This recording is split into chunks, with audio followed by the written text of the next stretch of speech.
All right, it gives me a great pleasure to introduce our program tonight. I said when I introduced George Thomas that he was the most famous ham in Jackson, and I think that's probably, somebody can get drunk and argue with me, but you know, other than that, I think that's a demonstrable statement. Our lead presenter tonight is what I would call the dean of ham radio operators in Jackson. It's Mike Duke, K5XU, and his XYL, Kathleen. Kathleen, your call sign is? K5KKD. K5KKD. And they both operate as a team in many ways. Mike was the interview guest in Shameless Plug, episode 299 of ICQ Podcast. And I think you'll learn a lot about Mike. He was the longest running feature on the front of QRZ webpage. It gets 1 million plus hits a day. The QRZ people reached out to me to let me know they cannot remember one as long. And apparently Mike had people reach out to him that he had not heard from in a long time. Mike is now a 50-year ham. He's a professional broadcaster, and as I introduced him, my guest this evening wakes me up most every morning. But before you jump to conclusions, he is giving to this day in history on Mississippi Public Broadcasting. So Mike Duke is going to talk to us tonight about 6-meter operations, and he's going to be followed by 2 of our members. Eugene and Brooke are going to talk about their escapades in 6 meters. And somebody either brought the biggest hot plate I've seen or it's an antenna. So I'm going to let them explain that when we get here. Let's welcome Mike Duke.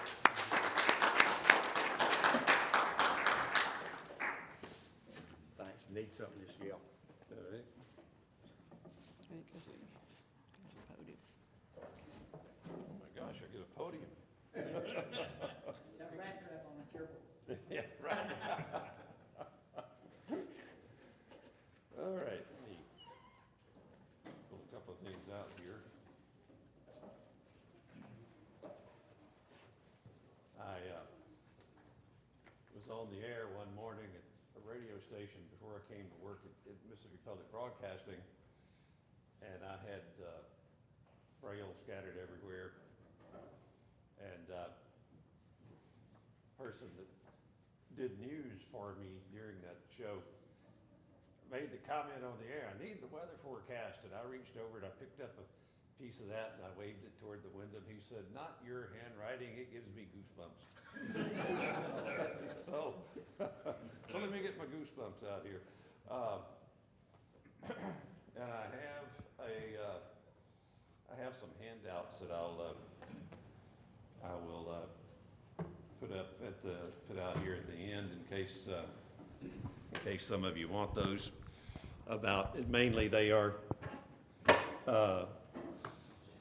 some websites that will tell you some of the things that I'm going to tell you and that Eugene and Brooke are going to tell you, along with some possible antenna projects. And we'll put those out here in just a minute. My first real ham radio receiver was a Hammarlund HQ110A/VHF. Now the Hammarlund HQ110 and HQ170 receivers were ham band only. They were one of the few receivers that covered all of the then ham bands from 160 through 6 meters. And when my parents, I was looking at receivers. I wanted an HQ170. By then they had stopped making those, but they still had some 110s left. And so my parents gave me this 110A VHF receiver for Christmas in 1968. When it turned 40, I had it rebuilt. It needed 1 tube, 1 capacitor, and a new line cord and a little bit of realignment. But I had trouble making it play on 6 meters.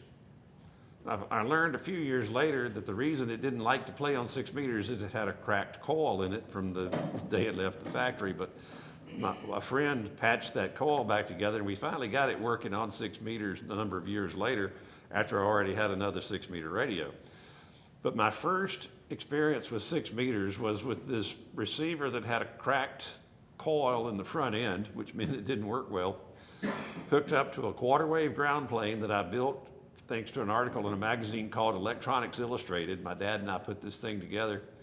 And the first station I heard was a station in North Carolina. His name was Jack, and his call was K4GL. That was in early part of 1969, before I got my novice ticket in October of 1969. When I was working in Vicksburg in 1981, I think it was, there was a ham there at the time named George Cheney, W5JTL. George was the county attorney for Vicksburg and for Warren County, and was active on 2-meter moon bounce. And they were building this, Clear Creek Golf Country Club over at Bovina. They were building that thing. And he arranged to use what is now the golf course for a moon bounce de-expedition with some guys to come down and set up and operate moon bounce. Well, several of us went out to watch them set up, and lo and behold, one of the people that was down there was K4GL. And by then I was on 6 meters and actually had talked to Jack on 6 meters a couple of times. And I told him then about him being the first signal I ever heard on 6 meters with that receiver with the busted front end. And, and that was kind of neat to be able to meet somebody like that and talk to him. He was a pioneer on VHF stuff for many, many years back. His K4GL call, I think, was an original issue back when they were still issuing 2-meter calls, 2-letter calls a long time ago. And he passed away in the mid-'80s or so, because he was on up in years, like 90-ish or so when I met him.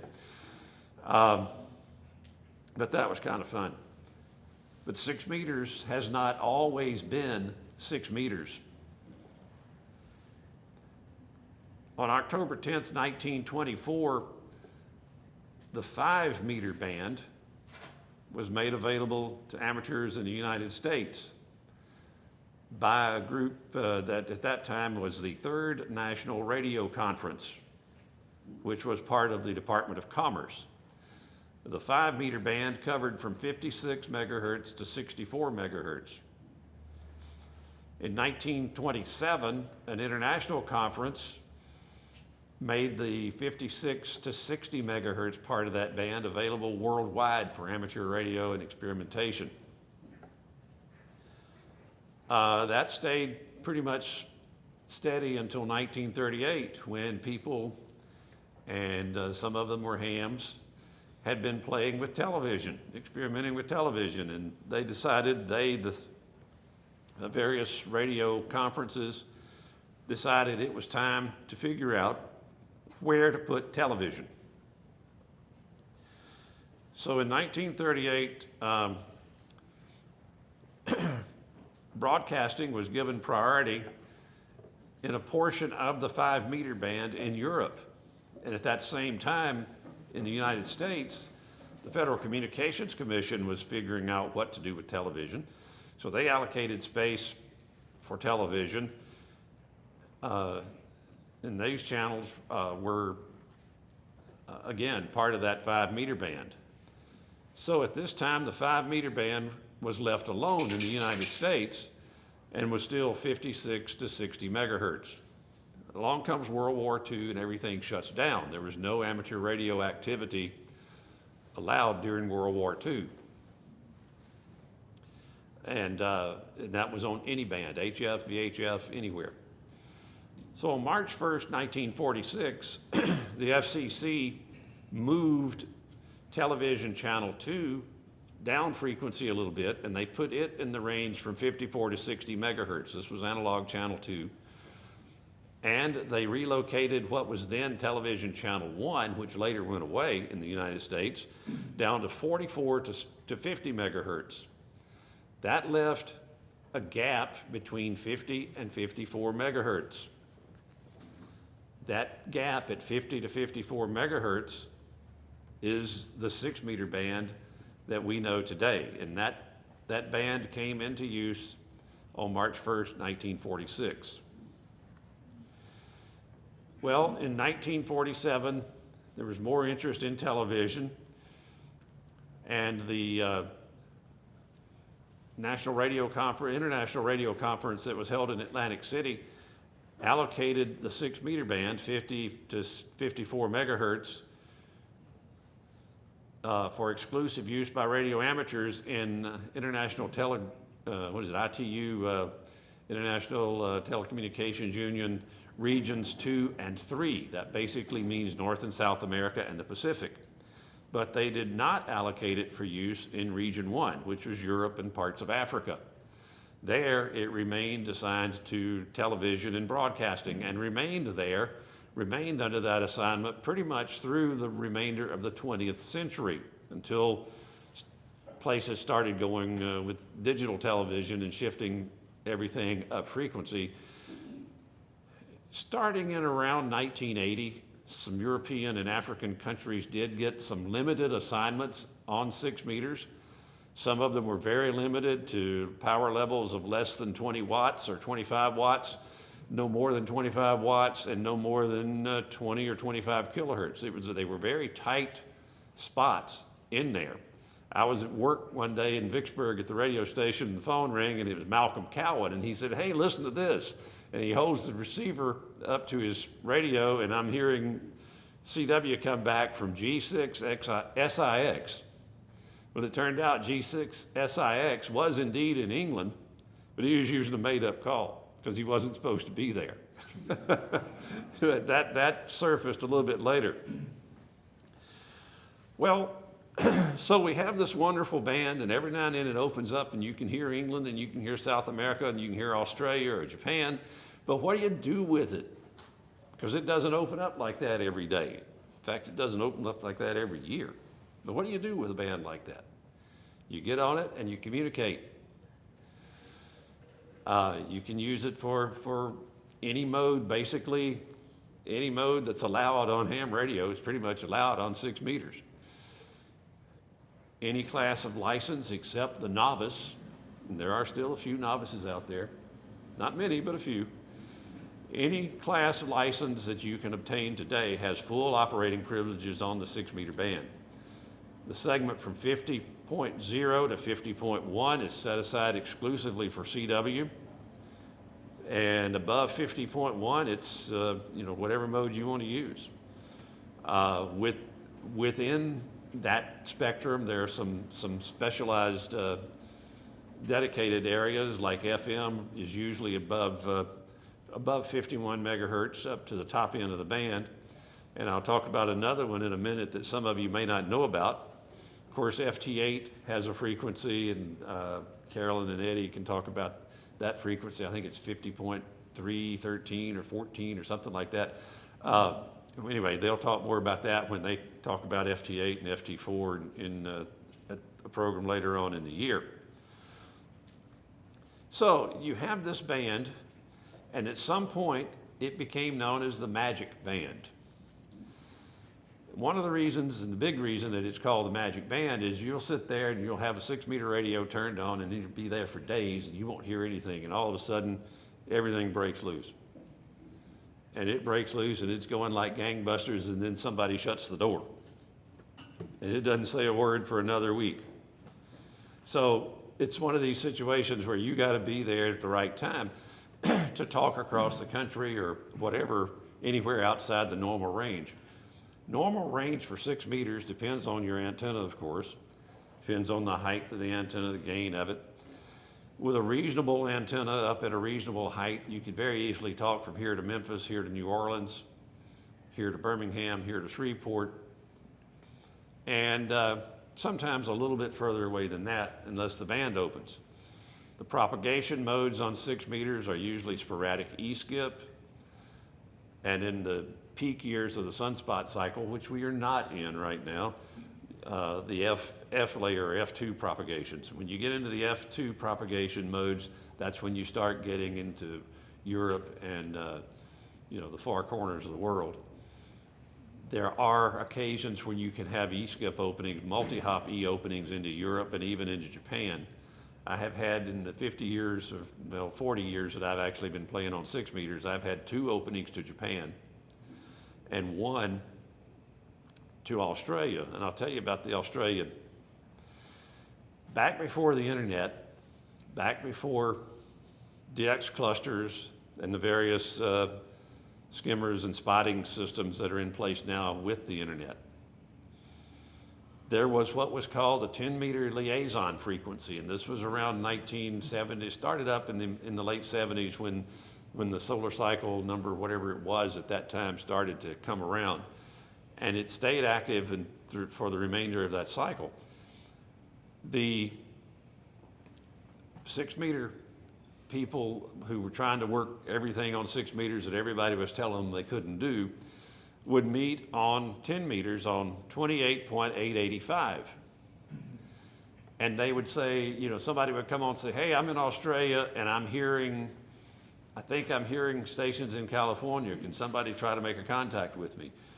Or somebody back here would come on and say, hey, I'm hearing video from Australian television on whatever their video frequency was. It was around 50, I forget where it was, 51 something anyway, Channel 1 video. I'm hearing video from Australia. Let's see if we can make a contact. And so they would meet up on a frequency where the Australians could talk, and they'd talk. I was on one day, and the guy from Australia came on. He said, I need a Mississippi contact. At that time, I was running a Kenwood TS 670, which was an unusual little radio, 10-watt radio that covered 6, 10, 15, and 40 meters. I had that driving a Mirage amplifier into a 4-element beam running 150 watts. So I had to put the earphones on. I got on the frequency the guy told me to go to, and I went, and I could tell somebody was in there, and I thought, boy, this is going to be tough. And I put the headset on and managed to work the guy. His signal was about as weak as you could have and still have a valid contact. And I got a QSL card from it, paper QSL card from him for that contact because he needed Mississippi, and I sent him a card, and he sent me one. It's the only time I've ever talked to Australia on 6 meters. That contact would not have happened without that 10-meter liaison frequency, because his signal was low enough that I would have tuned right by him if I was just tuning up and down the band. But because I had this radio that I could set to a particular channel and know where I was, I was able to hear him, and got him, and later worked a station in New Zealand and some other stuff. So when that happens, and this was on sideband, by the way, on upper sideband, when that happens, it's a lot of fun. Unfortunately, I don't have audio of that or of my contact with Alaska or any of my Japanese contacts with that. I made my first Japanese opening I caught. I was living in Vicksburg, and later I caught one from Newton when I was back over there. But I don't have audio recorded of any of that. Had some of it on cassette tapes, and they went away a long time ago, either dry rotted or whatever cassette tapes do. So I don't have that. I have occasionally experienced what's called aurora propagation, when the northern lights are cutting up, and sometimes you can see them this far south. Sometimes you can point toward where they are, and you can hear other stations across the northern part of the country. And the brighter or the more intense the aurora field gets, the crazier the signals sound. And you'll hear somebody on sideband, and then it'll start like sounding like they're getting kind of fuzzy, sounding like if you've got an HF radio and you turn on the noise blanker with a lot of noise, and you hear some splatter from up nearby.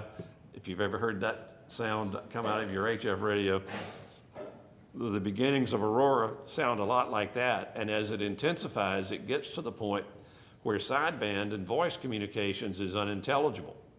I don't know what it does to digital communications, but what it does to Morse code or CW communications is, instead of hearing the tone, you hear something that sounds very close to spark gap. And it'll stay like that sometimes for an hour or two at a time until that aurora field gets less intense and starts to go away. I've only experienced that maybe twice in the 40 years I've been on 6 meters. I got on 6 meters in 1976. Bought a night kit. Night was the brand sold by Allied Radio, and they had several kits. And this was a 6 meter AM transceiver that ran a whopping 8 watts output, and had an external VFO. The transceiver and the VFO together were about the size of some of the 100 watt HF rigs you see now. Except there it was a little bit taller because it had tubes in it. I got that thing, and my dad helped me just literally temporarily put up a 6 meter dipole made out of the remainder of a 10 meter antenna that fell down during a storm. Put that thing up, talked to 2 stations in Rockford, Illinois, and 3 stations within 40 miles of me. Boy, I was tough. Friend loaned me a 3-element beam, and I put it up where the dipole was. Talked to the 3 stations 40 miles around me and 2 stations in Rockford, Illinois. One of these days, wound up with, later with that same 3-element beam, I talked to a lady in Hatton, North Dakota. WA0CSL. This was in the bicentennial year, and everybody was trying to get bicentennial WAS, and so she was real happy to get a Mississippi contact. I was thrilled to get a North Dakota contact on any band. And Mary, WA0CSL, last summer was still going strong. She's like 85, had moved from her farm into town, and has a kilowatt on 6 meters and just tears everybody up in the contest up there. So it can be a lot of fun.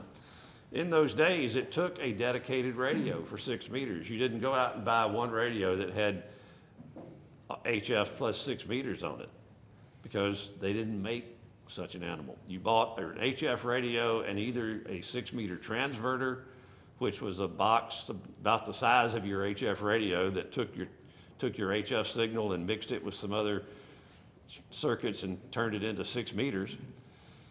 And then you added an amplifier to that to get more than 10 watts out of the whole thing. Or you went and bought a standalone 6 meter radio, like the night kit that I bought, and later a Yaesu FT650 that I bought. The FT650 looked like a baby FT101E, the old vacuum tube Yaesu. Looked like it was about 2/3 the size of the 101E. And then later I bought a Kenwood solid state radio and used it till I got my first TS570.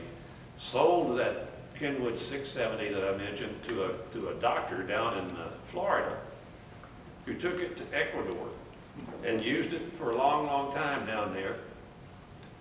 And about 4 maybe years ago, there was a huge earthquake in Ecuador. The doctor got out. That Kenwood radio is at the bottom of a pile of rubble. So, but at least the doctor guy got out. So anyway, there's the demise and the history of that particular Kenwood radio that I used to own. So you can do a lot of fun things on 6 meters. As I said, any mode, whatever. One thing that some people don't think about or don't know about even, in the United States and Canada, 6 meters can be used by licensed amateurs as a way of controlling radio-controlled aircraft and other, hobby miniature models, cars, boats, trains, helicopters, not drones. Drones are a totally, different animal that came along later. But instead of using the radio control frequencies that anybody can go out and use, if you're a ham, you can use some channels on 6 meters. There's a 200 kilohertz or so that have been set aside by gentleman's agreement on 6 meters for these remote control channels. You're limited to 1 watt output, so you can't fire up 1,500 watts and fly your remote control plane over China, but you can, you can run up to 1 watt in various control circuitry. And I don't know if anybody builds store-bought equipment for that or not. I've only known one person who got a technician license specifically to use 6 meters for remote control because he said the remote control aircraft band was too crowded. So, as I said, you're limited to 5 watts, to 1 watt output for that. Now, we'll show some antennas here in a minute. I know Frank brought a dipole and somebody brought something else. Basically, any antenna design that you can come up with for HF will work on 6 meters. The only difference is the 6 meter versions are smaller. 6 meter dipole is about 9.5 feet, maybe. Mike, I'm gonna set 9 this up feet. while you're talking so All I right. can see one. All right. Anyway, 6 meter dipoles, you can easily put one in your attic, put one on your back porch. 6 meter beams are much smaller even than a 10 meter beam. Not as small as a 2 meter beam, but they are much smaller. You can get 2 meter, you can get 2 element beams and 5 element beams. I think Cushcraft and High Gain Steel make a 6 element beam, and there are a couple of companies that make 7 elements, and maybe even a couple now that make more than that. I have a 4 element High Gain beam at 50 feet. It's 4 elements on a 12-foot boom. It's the second one of those I had. The first one lasted 20 years. And when I moved into the house that we're in, I put one up new, and going to replace the feed line on it pretty soon, and I'll be back in business on 6 meters. I run my equipment now is either my Kenwood 590 TS590S or a Kenwood TS570, both of which have 6 meters on it. Traditionally, for sideband and CW and what they call weak signal work, people use horizontal polarization. For FM, traditionally you use vertical polarization. Primary reason for that is a lot of FM activity involves mobile operation. Here in Jackson, a number of years ago, about 35 or so years ago, Mississippi Power and Light, MP&L it was at the time, turned loose of a bunch of low-band VHF FM transceivers, and there were 2 or 3 hams that worked for the power company at the time. They got a hold of a bunch of them and put them on 6 meter FM. Everybody got them one and stuck it in their car, or else put it at home and put a ground plane up, and they played around on FM simplex for a while. Don't know whatever happened to all those radios, but some of the hams that had them have passed on, and others have moved away. But that's the way a lot of people would get on 6 meter FM, was taking discarded business band radios, low band business band radios, and retuning them for 6 meters. People would about give you the radios, and then you had to buy a $30 set of crystals for them. And so you could spend a lot of money on crystals very easily. And they would, that's how a lot of people got on FM. As I say, you had to buy a separate radio for the most part for the longest time for sideband or for any mode on 6 meters. That meant a separate radio. The standing joke with my dad was, "Oh Lord, you just bought another radio. What kind of antenna have we got to put up now?" But you can use a vertical antenna on sideband. You can use a horizontal antenna on FM, especially if you're dealing with distance and sporadic E or distance skip. The reason for that is the polarity or polarization of the signal as the E-skip signals is constantly changing as the signal tumbles through space. So 1 minute it's horizontal, the next second it's vertical, and back and forth. And the trick is, if you can hear the person, they can probably hear you. So call them and don't apologize if you're running a horizontal antenna and they're running a vertical, or vice versa. Just call them and talk to them and have a big time. So, as I said earlier, without a band opening, you're roughly 200-mile radius, depending on your Send bookmarks. antenna, depending on your antennas and so forth. Let me get a file going Files. here. Hey, you, audiobooks, Manuals and my music. 6 and ET 0 1 minus All right, C, 6 and part of the 6 meter CW band is allocated for, authorized for automatically controlled beacons. A beacon transmitter basically sits there and says, hey y'all, I'm sitting here talking to myself so you'll know whether the band is open or not. And the frequency range between 50.06 and 50.060 and 50.080 is authorized for automatically controlled beacons. That basically means you can turn the thing on, walk away from it, and not look back. If you put one outside that area, you got to have some means of controlling it, or else be present at the transmitter when it's in use. There are a few beacons in other parts of the band. I'll run through a few of these beacons real quick for you, and then I do have one piece of sideband audio that I'm calling my 6 meter surprise that happened to me one day. But a few years ago, I started collecting recordings of various beacons on 10 and 6 meters that I used in a program I did about beacons one time. And this is a few of the better ones from 6 meters. We'll start out, this one is from the Bahamas.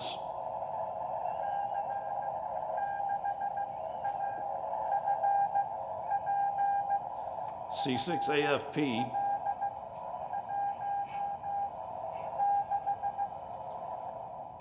And his, stop. 0 0 Stop. 1 minus C 6 and E. Create a bookmark. Okay, that FL16 is his grid square. Grid square is actually a grid rectangle, and it's, I meant to look it up before I came here, how many degrees north and south and how many degrees east and west they are. But in the early 1980s, the ARRL came up with an idea of a Worked All Grids award. Worked All Grids in the United States is doable, but it's very, very hard. The first person to do it was a guy named Fred Fish out in New Mexico, W5FF.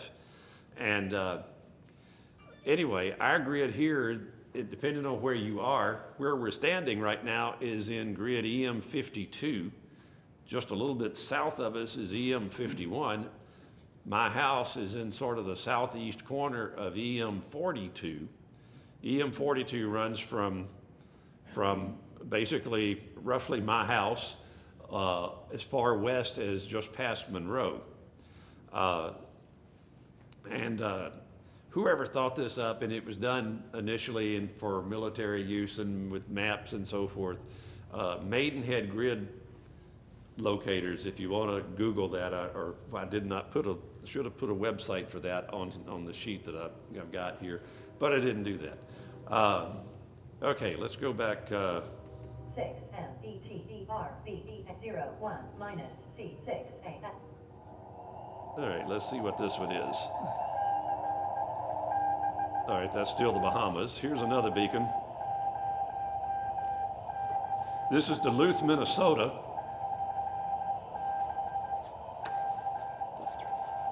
And he's got to send his call letters over and over and over.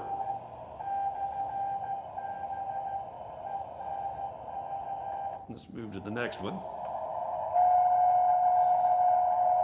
This one I like.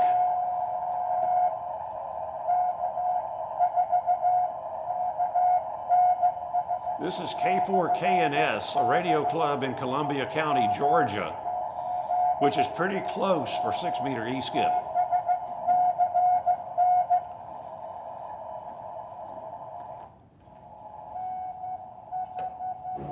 There's your slow code, Brooke. This is N4VBV. He's fading a little bit, but he's in Sumter, South Carolina. This beacon is. One of the first beacons I ever heard on 6 meters was this one, N0LL, a guy named Larry Lambert out in Kansas, a very famous 6 meter operator. Don't know what he's running now, but the first time I heard it, He was running a Motorola transmitter at 30 watts. Now this one I really like. This is probably my favorite of all the beacons coming up.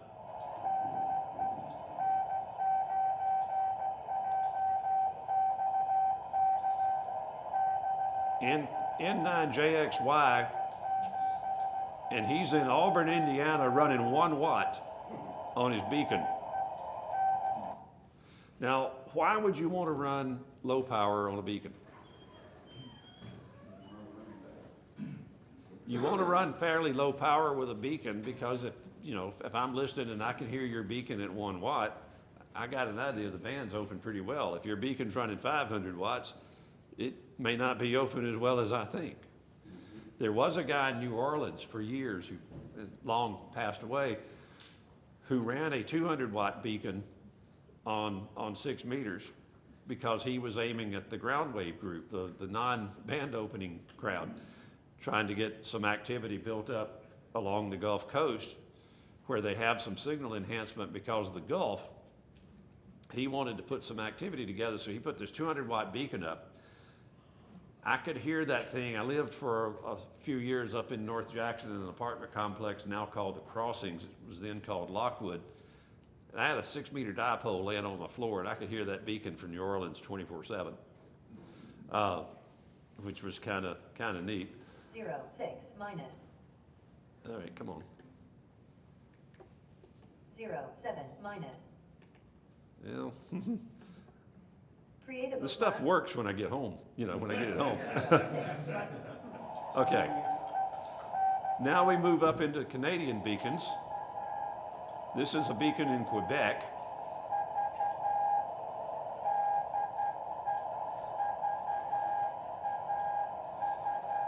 This is VA2ZFN in Quebec. Not real strong, but plenty readable. This is a station in Toronto, V3UBL. Some of them will send their grid square. This one doesn't. It just sends yes it does,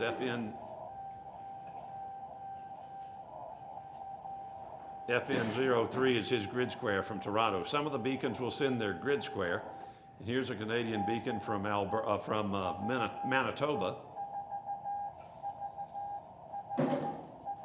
VE4 VHF. That beacon has been running for years and years and years.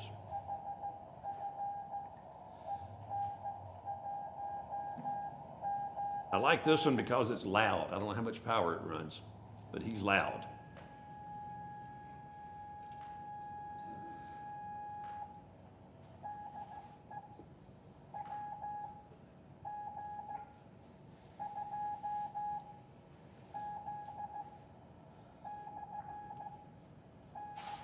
WG2Z/B for beacon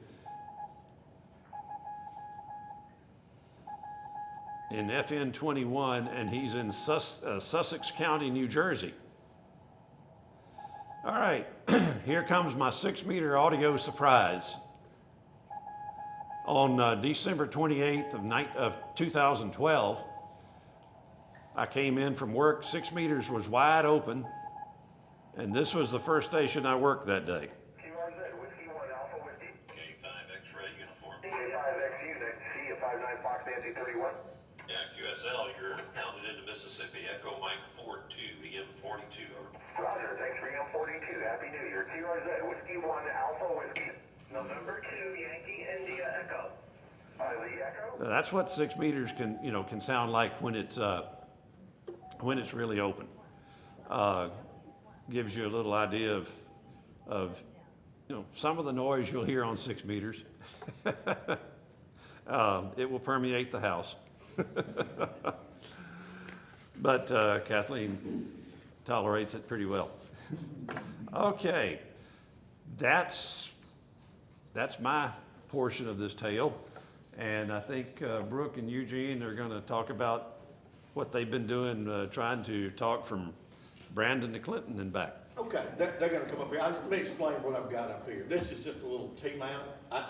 My power pole for mechanics is always a painter's pole. There you go. They're cheap, they work, you can put them together, and I put these two little PVC arms in here to give a little relief. These whips are from Buddy Pole. It's the only thing they sell cheaply, period. Yeah, they're $20. Who's interested in building something like this? Grab the break. All right, Don, come up here.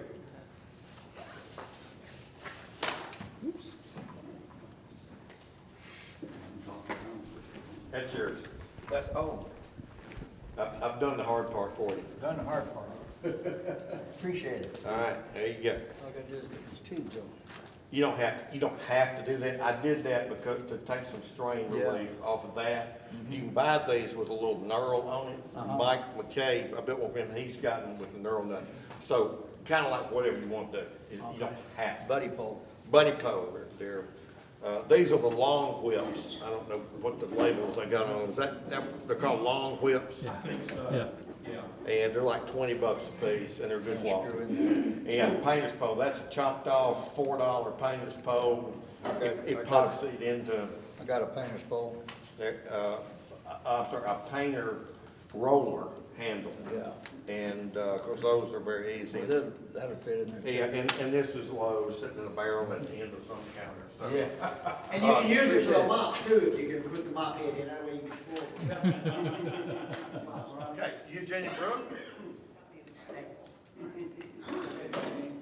And we'll have questions to all three. All right, you going first? They're done. Or am I going first? I'll go first, yeah. Go for it. Okay, those you don't don't know me, I'm Brooke, KG5JAW. A couple months ago, I guess it was, I had an idea to I wanted to build a 6-meter antenna. And I figured, maybe I can build a dipole. I didn't even know if I could work a dipole or not, and I didn't know if I'd be able to talk across the street. But what I did was I went on Ham Radio Out, and go into hamradio.com, if you don't know their website, that's it. You got Alpha Delta C, and basically it's just a triangular shaped thing that's got for your coax to go in and a place to solder on your wires. And it's also on the back, if you want to look upside, there's a gas tube on there to protect it from lightning. If it gets burned out, you can get out and replace it. So using an app on my phone called Antenna Tool, I found out that each leg was supposed to be 4.5 feet long. Now, most people, when they make an antenna, they'll give themselves a couple extra inches, which I didn't do, but as it turned out, I didn't need them. Because when I had it 4.5 feet, I went to probably the middle of the band. I mean, my SWR was out through the ceiling. Oh, what's wrong with this thing? So Eugene and I got to talk, and we got to working on it. And I tried it like that, even when the SWR was up a little bit. He's on a vertical over in Clinton. I'm over in Brandon in the county, over Barnett Bend 2, kind of halfway between Lakeland and the reservoir, okay? So we could hear each other. I couldn't hear him on FM, okay? It would just kind of cut in and out. So I used his Rig Expert antenna analyzer. And finally, I got it down on 52 megahertz. I figured go right through the middle of the band to 1 to 9. And we decided that's the best we're going to do. But like I said, when we were, I'm talking on it's just up in my attic. You know, I've got it hung up there. I can switch my coax around. I got a 20 meter and a 40 meter up there as well. And he can hear me on his vertical. But when he talks, it's a little bit kind of back in the background. It's just kind of a little more muffled is the best word for it. But that was my first contact with Eugene. Whoa, boy, that was a long DX, wasn't it? I'm telling you what. No, that's a UFO. Yeah, I know it's UFO. Anyway, so, and then, I think it was about a week or two ago on the Club Net, right after the Club Net, we did a 6-meter test. And Mike was on there and a couple other people. And basically, we could hear each other real good. And Brian, W5BC, I can't remember. No, it's not his call sign. You want to talk about SSJ, he's in there. No. Yeah. Brian Alexander? No, AG5BC. Okay. Yeah. He lives probably, I think he lives in Barnett Bend 3. He's probably just a couple miles from me. So we were probably blowing each other's estimator off. I don't know what I had it set on, probably like 25 watts, something low, But anyway, it's been kind of interesting. I haven't got anything. That's all I've done on it so far. So, but all I used was, meant to mention that, soldered on, each leg is just 12 gauge auto wire. And so it seemed to work pretty good. But that Alpha Delta C is available. I know it probably available from MFJ. I know on a ham radio outlet, I think it runs like $24.95 or something like that. So it doesn't take much soldering. You solder your wires on, run your coax. So we were trying to figure out things about balance and all that. We finally figured, let's just shorten the antenna. So Eugene really was a lot of help on that. We just little bit, moved it back, or bent it back. Finally said that's where we need it. And that's what happened. You were doing sideband and Sideband, yes, we were doing, we tried single or upper sideband, and also we tried FM. How did that work out, Eugene? We did FM and upper sideband, lower sideband, we didn't get anything. Well, lower side we couldn't do. No. No, mine doesn't do it. But anyway, yeah, that's about it. Okay, good. Eugene? Okay. Well, Mike stole all my thunder.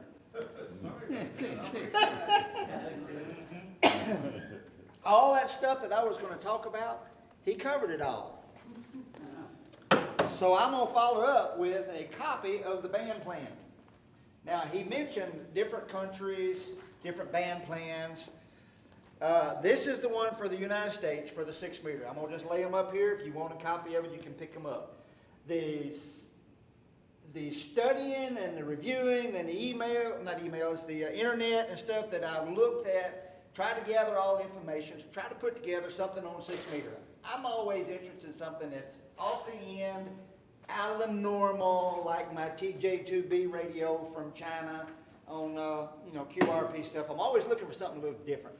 So I started experimenting and studying, trying to figure out. Well, what I found out first was my G5RV antenna at 45 feet will do 6 meter. Okay, so I played with that a little bit.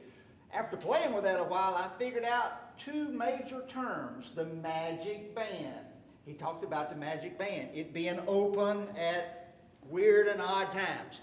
That makes the magic part. Well, I incorporated another word in there too, the miracle band, because if I ever get anybody on it besides Brooke, it's going to be a miracle. Brooke was my first contact on 6 meter and probably my second. I mean, we would make 2 or 3, so we were if I ever talk to anybody else, it's going to be a miracle. Now, I've heard some. I've heard several others. Now, I found on some of the content that I found a couple of books. Here is a magic band antenna book. There's all kinds of antennas in here. Designs. You want to look at it and then purchase you one if you decide you want to make it. Here's another 6 meter handbook that talks about strictly 6 meter operations. So what I learned in going through these books and through some of the internet material is that the standard call-in frequency out there for most of the 6 meters is 50.125. That's where you make your contact. But if everybody made the contact and talked on 50125, it'd be busy all the time. So what you do is you're supposed to call on 50.125, and once you make the contact, move up the band so somebody else can make the calls, and your contact, you're talking outside of that frequency so everybody else can make the call. When they get one, they move up. Well, a lot of the research and stuff I've found says that when you make your contact on 50125, you can move up 20, 30, 40, whatever.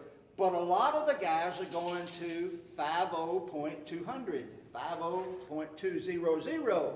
So they're transitioning from the 125 up to the 200 to make their contacts and talk and move around from that area. So within this band plan that's from ARRL, it tells you about the beacons that Mike talked about and gives you the frequencies as to where they are. It also lists, let me get the one that I've got highlighted here where I can find the points I wanted. It lists some of the FM. There is a national AM frequency. There's other national FM frequencies, simplex. All of these are listed here. That gives you a rough idea of where to go to. Now, if you choose to step outside the United States, it changes just a little bit. Not a lot, but you can go online and you can find a different band plan that's got a little bit of different information for the UK. Example, the frequencies may have a little different terminology, or they may be identified at a different range. So there's more than one, and as Mike had discussed, you know, the countries and changing in the allocations, those things change.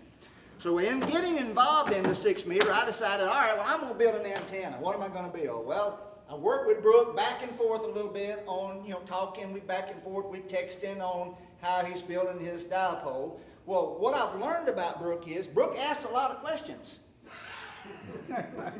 And Brooke thinks I know a lot of answers. He does. Brooke asks the question, I say, yeah, that sounds like a plan. And then as soon as I'm off the phone, where's my book at? Where's my computer? Brooke has made me learn more stuff than anybody that I know of, because he'll ask me a question and I'm thinking, all right, well, how do I get the answer? And I go dig and research till I find it. I call Brooke, okay, Brooke, here's how you have to do that. He just thinks I just popped that off the top of my head, but I If didn't. you want to really learn something, become an elder. There you go. So you have to go in and study that material. So after working with Brooke on the dipole that he put in his attic and soldering and all those issues, I decided, all right, what am I going to build? So I decided to do some research, and I come up with a diagram or a plan on a 6 meter J-pole. It's about, I don't know, 14, I can't read it real well, about 12, 14 foot, 13 foot 6 something, I think, tall. It looks just like the 6 meter copper, the 2 meter copper cactus, except it's a little wider at the bottom and considerably taller. So I built one. I played with it. I put it up. I got the SWR down like 1.2, 1.3. Then that's what we made our contact on. So it's up at the house right now. But in doing my research, I found that the repeaters like a vertical. So I put up a vertical, a J-pole, sticking straight up. So now that gives me the option to do vertical to vertical, which is a little better communication. But if I wanted to do something horizontal, then I got my G5RV up top. But I said, well, I want to do something else there. I want to build another one. So then I found some plans on the internet for what's called a squalo. You know what a halo is? That's round. A squalo is a kind of a square piece. Well, this is a squalo that I've started up here. And again, I haven't got it all put together yet. It's cut, it's fitted, but it's not soldered together. But you can come by and look at it. It has the wire that you got to connect. I got to put a connector on here. Then this antenna goes up in a horizontal. This would give me an additional horizontal plane, and the 6 meter, the J-pole gives me the vertical plane. So hopefully I'm going to be able to play both. Now I'm still trying to decide if I can get them both on the same pole or not. I don't know. And I also may have to run up there and swap the coax. I don't know, or either buy more coax. Hadn't got that far yet. So if you're interested in building one, this is just, copper pipe, and you just got to solder it. If you can't solder it, I'll get my grandson to come over. He can probably do that for you. Put a connector on the end of a wire. I got to do that. This is the piece that I just hadn't got there yet. But there are several diagrams, and this particular article here is on the squalo and the guy that built it. And you basically, the center part right here, you move this up and down this little piece, and I'm going to fold it up here like this, but this actually lays flat. You move this up and down here to get it to the right tune, right SWR, and the whole thing anchors right here in the middle and comes up like this, similar to a hot plate. Especially if you grab it and I cue up with a little power, maybe. So I got a document on it. If you're looking and interested in building something like this, want to play with it, there it is. I have a document that shows the J-pole that you can, get some information off of and go and research and find it.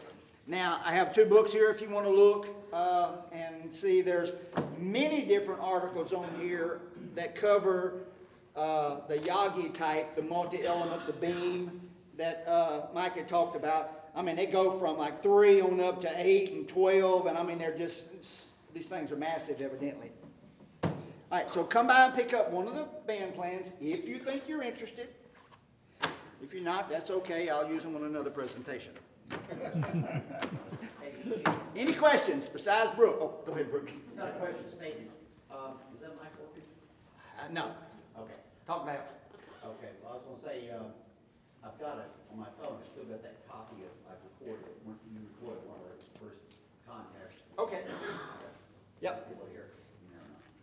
All right, any questions? All right, any questions for any of the three presenters? Anyone? I'll add some, I've got 2 pages of websites. One of them is the Wikipedia place where I got a lot of the 6-meter history, several different antennas, designs, and like Eugene said, there's a whole bunch of stuff on 6 meters up there on the internet. You can Google 6 meters plus ham radio, whatever, and you'll get anything you ever want to know about various 6 meters. One more thing. Mike, if you have time just to email that to me, I will. we can assemble that and put it on our website. And Eugene, your stuff too. One thing that I forgot to mention is in trying to figure out when that magic is gonna happen, you can go on the internet to DX Heat or DX Cluster. You can go on there to DX Summit. You can go on to DX Maps. And every time I've gone on there, I just missed it. Okay, they had a whole bunch of guys talking over here an hour ago. All right, or I try to plan it for the next day. I'm always missing it. I can never hit it. It's going to be a miracle if I hit just the right point when I look on the computer and there's some activity going. The DX map shows lines going from, Florida to California to across the waters or wherever. But I'm always 2 or 3 hours behind. But that can show you the periods of the daytime or nighttime that there may be a little communication on 6 meter. You select the 6 meter and select the country, select the world, or select whatever. But there are tools out there on the internet to help do this. Again, back to my last word. It's going to be a miracle if I ever talk to somebody besides Brooke. Or you can go on to whisper.net, but that's next month. That's right, next month. All Now, right, any there are questions? some that will text you when there's an opening. Oh, is that right? So, there are some, so, Mike? Yeah, I was going to mention, Eugene said it would be a miracle if you ever talked to anybody. I'm not a DXer. I don't chase the DX. I don't really particularly, it just is not something I'm greatly interested in. But most of your radios nowadays have the ability to dual monitor, or if you have 2 radios in the shack, you can just turn one on 6 meters and leave it on there. And I do that all the time. And probably sometime last year, I was in the shack just piddling around, and I had the radio monitoring 6 meter, 50.125, and there were a couple of guys talking. I listened to their QSO, and when they ended, one of them was clearly going away, and I keyed up and called him. He came back to me, and we talked for a few minutes, and I was running my Kenwood TS590. I think probably 100 watts into my OCF Wyndham up about 35 feet. And he asked me what I was using, and I told him that. He had some beam and was running about 500 watts power or something. And he couldn't believe that that's what I was running. So you never know, and even if you don't have the big beam or the power, just throw your